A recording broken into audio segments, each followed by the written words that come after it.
We're still at Woodville Mall. I decided to stop and get some lunch. Along the theme of my turning these places Mother Nature, returning them back into their more natural state, and how President Obama sometimes talks about the wealth of this country going back into the hands of its rightful owners. Here.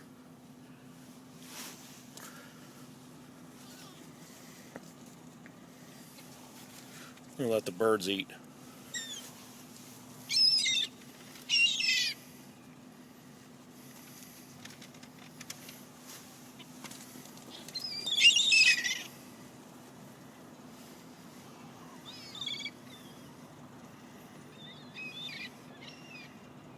They're about the only ones that are going to get anything useful out of this mall today, it looks like. Figured I'd help them out. They look like they can need it. They look like they need it. Woodville Mall. Toast.